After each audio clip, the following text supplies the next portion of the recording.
Guys, first time nga namin kumain dito yan sa may Lydia's Lechon and honestly, hindi ko talaga in-expect na may mga bento meals pala sila dito. Akala ko kasi usual lechon lang na per order or per kilo. Pwede ka ring pumili kung anong gusto mong ipares dun sa lechon mo. So ako, yung pinili ko, lechon with lechon paksiw. 395 pesos siya. Tapos si daddy naman, nagtry ng lechon with kare-kare na 410 pesos. Sa totoo lang, akala ko maliit lang yung serving nila kaya napa-order pa ako ng additional na sizzling lechon. 475 pesos to on top dun sa mga bento meals namin. Pero later on, alam nyo ba, medyo nagsisi ako dun. Masarap naman yung lechon itself, pero for me, medyo maalat itong sizzling lechon nila. Mas maalat kumpara dun sa regular na lechon nila. Siguro dahil yan sa sauce, kaya tinake out na lang talaga namin to kasi hindi talaga kaya ng panlasa ko yung alat niya. Yung lechon paksiw nila, panalo. Manamis-namis yung sauce niya, malinamnam, tapos hindi pa tinipid sa laman. Talagang maraming sarsa, kaya ang sarap ihalo talaga sa kanin. Yung tipong bawat subo mo, ramdam mo yung rich na lasa pero hindi nakakaumay. Generous yung sauce na parang topping sa kanin at sa laman. In fairness din ha, ang dami ng serving ng rice nila kaya solve na solve ka talaga dun sa isang bento. Yung lechon paksiw ko, sulit,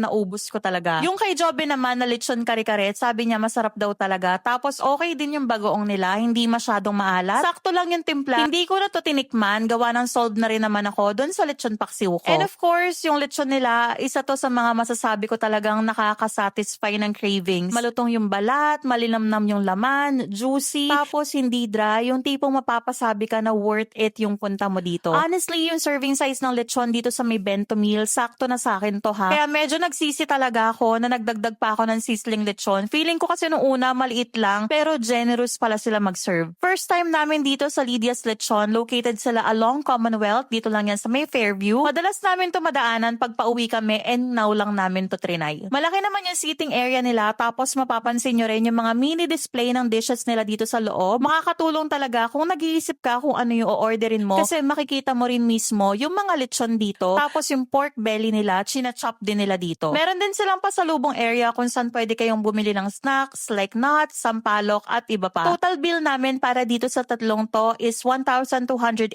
pesos and honestly, for the price, masasabi kong sulit siya dahil generous naman yung mga serving size nila. So, it's a yes for me. Highly recommended ko yung lechon nila, pero kung ikaw yung hindi kayang makarami ng lechon, I suggest, itry mo tong bento meals nila. Lalo na kung bigla lang kayong mag-crave ng malutong at malinamnam na lechon, perfecto. O siya, tara, kain tayo!